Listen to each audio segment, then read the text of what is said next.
আপনার এই যে হোমের চাপ দিতে হবে। হোম আপনি এদিকে খেয়াল করেন, তাইলে আপনার এটা পরে দেখতে পাবেন। হোম হোম দেওয়ার পরে এখন মনে করেন মেশিন একটা রেডি আছে। কি রেডি? এটা ওয়ার্কিং মোড। এটা হলো আপনার মেনটেনেন্স, আপনি কাজ করবেন সেই মোডটা এটা। কারণ আপনি যদি এখন কাজ করতে চান তাহলে আপনাকে সুইংয়ের চাপ দিতে হবে।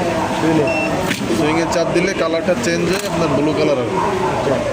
এখন আপনি চালাতে পারবেন, ঠিক আছে? এই যে স্পিড বাড়ানো কমানো, এখান থেকে একটু বাড়াতে পারবেন। 1500 থাক, হ্যাঁ, চাইলে আপনি আরও বাড়াতে পারবেন। জাস্ট কম দিয়ে চালাবেন, এরপর আস্তে আস্তে বাড়াবেন। আবার এটা কত নাম্বার? Pattern number 16। এটার কাজ যখন শেষ হয়ে যাবে আপনি আবার এক্সিটে চাপ দেবেন। চাপ দেওয়ার পরে এই যে 17 করে আবার সুইং দিলে আপনি এটা আবার কাজ করতে পারবেন। এতটুকুই। এরপরে মনে করেন যে সুতা কেটে গেল, সুতা কেটে গেলে এটার ভিতরে সুতা কেটে গেলে আপনার এই প্রেশার ফুটে চাপ দিবেন, প্রেশার ফুট নেমে যাবে।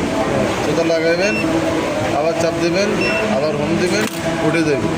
মনে করেন এখান থেকে সুইং করতে করতে সুতা কেটে গেছে, এই সুতা কেটে গেছে, হ্যাঁ, স্টপ করে দিয়ে এখান থেকে আপনি আবার ব্যাগে দিয়ে সুতা লাগাইয়া এই যে স্টার্টের চাপ দিলে আবার স্টার্ট হয়ে যাবে। হ্যাঁ, ওখানে আসছি ভালো লাগবে। আর এই যে এখন সুইং মোড, এখন আপনি পা দিয়ে এটা নিয়ে আসবেন, আনার পরে বডি সুন্দর করে মেজারমেন্ট করে এখানে দিবেন। দেওয়ার পরে দুইটা একসাথে চাপ দিবেন, ঠিক আছে?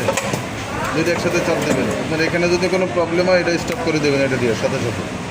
হ্যাঁ, যদি ওইখানে সুইং করতে যে কোনো সমস্যা হয় এটা চাপ দেবেন। যদি কোনো প্রবলেম হয়, অটো মেশিন তো, মনে করেন যে নিডেল একটা ভেঙে গেল কিংবা বডি একটা টান লাগলো কোনো দিক দিয়ে, আপনার যদি